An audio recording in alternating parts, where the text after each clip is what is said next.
अस्सलाम वालेकुम dear students, कैसे हैं आप लोग। उम्मीद करता हूँ कि आप सब लोग ठीक होंगे। डियर स्टूडेंट्स, हमारा जो लास्ट वीडियो लेक्चर था उसमें हमने इलेक्ट्रिक फील्ड को स्टडी किया था। इलेक्ट्रिक फील्ड के बारे में हमने ये स्टडी किया था कि जब वो कंटिन्यूसली डिस्ट्रीब्यूटेड होती है तो उसका किसी भी ख़ास एक पॉइंट के ऊपर जो इफ़ेक्ट होता है वो कैसा होता है। तो उसके लिए हमने एक मैथमेटिकल रिलेशन भी डिराइव किया था। तो उसी लेक्चर को आगे बढ़ाते हुए हम उसके कुछ केसेस को स्टडी करेंगे, जिनमें से जो हमारा पहला केस होगा वो है लीनियर चार्ज डिस्ट्रीब्यूशन। तो जब भी हमारे पास किसी लीनियर शेप में, किसी लीनियरली ऑब्जेक्ट में जो चार्जेस की डिस्ट्रीब्यूशन होती है, जब वो कंटिन्यूस डिस्ट्रीब्यूशन होती है तो उसका इफ़ेक्ट किसी एक ख़ास पॉइंट के ऊपर कैसा होगा, तो उसको हम आज डिस्कस करेंगे। So let's start the lecture. Students, ये वो इक्वेशन है जिसको हमने कल ड्राइव किया था, electric field due to continuous charge distribution. तो हम आज फर्दर आगे इक्वेशन फाइंड आउट करेंगे, तो जिसमें हमें ये भी हेल्पफुल होगी। So let's suppose we have a length, charge distribution on this length can be uniform or non-uniform. Let's consider the charge is uniformly distributed along a line. तो students, ये हमारे पास एक लेंथ है, इसके ऊपर जो चार्जेस की डिस्ट्रीब्यूशन है वो यूनिफॉर्म भी हो सकती है और नॉन यूनिफॉर्म भी हो सकती है। और जब आपके पास कंडक्टर होता है तो कंडक्टर में मोस्टली यूनिफॉर्म डिस्ट्रीब्यूशन होती है, लेकिन अगर वो इंसुलेटर है तो उसमें चार्जेस की जो डिस्ट्रीब्यूशन है वो यूनिफॉर्म नहीं होती। तो अभी हमने ये जो लेंथ ली है तो हम इसमें कंसिडर कर लेते हैं कि इसमें जो चार्जेस की डिस्ट्रीब्यूशन है वो यूनिफॉर्म है। सो ये हमारे पास लेंथ है। लेंथ में से हमने एक स्मॉल एलिमेंट लिया है, उस एलिमेंट को हमने डेल एल का नाम दिया है, और उस डेल एल एलिमेंट के ऊपर जो चार्ज है वो डेल क्यू है।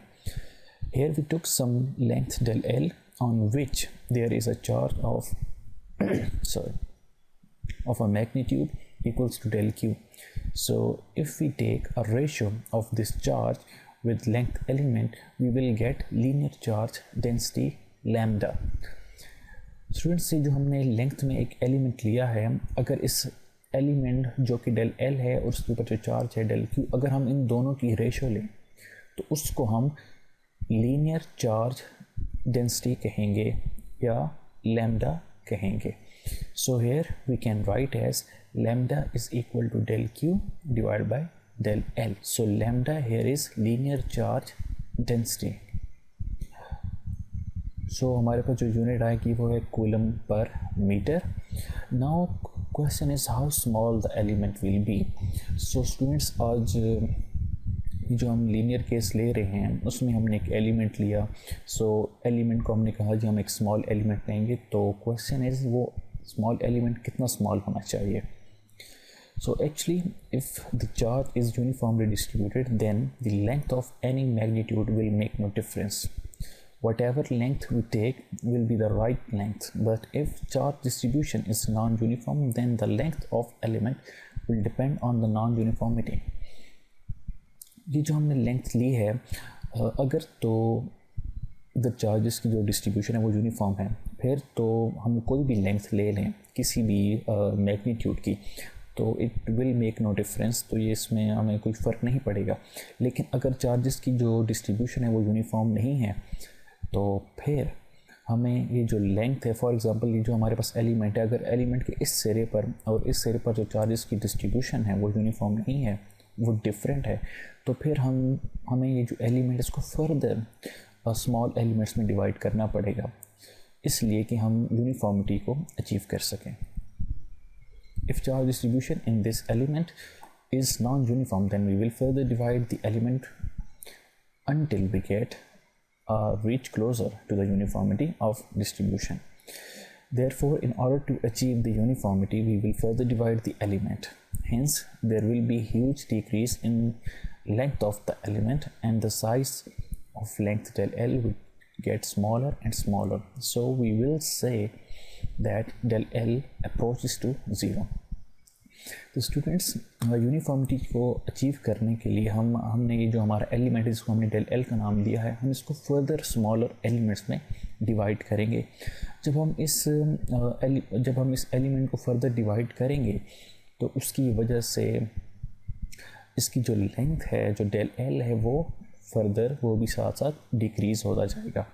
तो जब ये इतना ज़्यादा डिक्रीज़ हो जाएगा तो हम इसको कहेंगे फिर कि del L approaches to zero. Therefore we will apply the limit on equation 1 we get। सो जो हमारे पास ये इक्वेशन 1 आई थी इसके ऊपर फिर हम लिमिट अप्लाई करते हैं जिसमें डेल एल जो है वो अप्रोचेस टू ज़ीरो है। So lambda is equal to limit del L approaches to zero और del Q divide by del L. जब हमने del Q divide by del L के ऊपर लिमिट को अप्लाई किया तो it will become del Q will change into D Q और del L will change into D L. So lambda is equal to D Q divide by D L. So अब इस equation में हमने D Q के लिए इस equation को rearrange करना है, डी क्यू की वैल्यू को फाइंड आउट करना है। So D Q is equal to lambda dot D L. D L जो है वो लैम्डा के साथ आ जाएगा।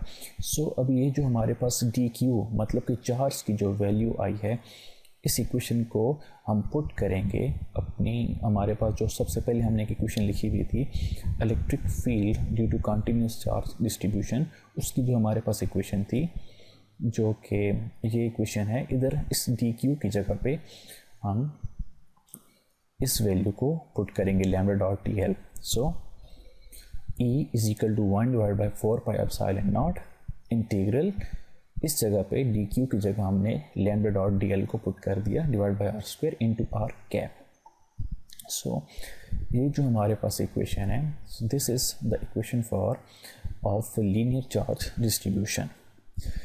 सो ये जो हमारे पास यूनिट वेक्टर या आर कैप है ये यूनिट वेक्टर है pointing towards P from the element del L.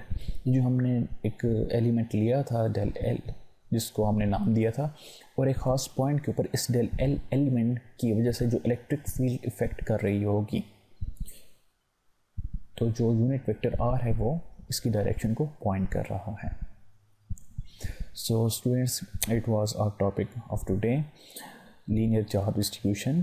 अभी हम electric field continuous charge distribution का एक और केस आगे स्टडी करेंगे, वो इंशाल्लाह हम अपनी नेक्स्ट वीडियो लेक्चर में स्टडी करेंगे।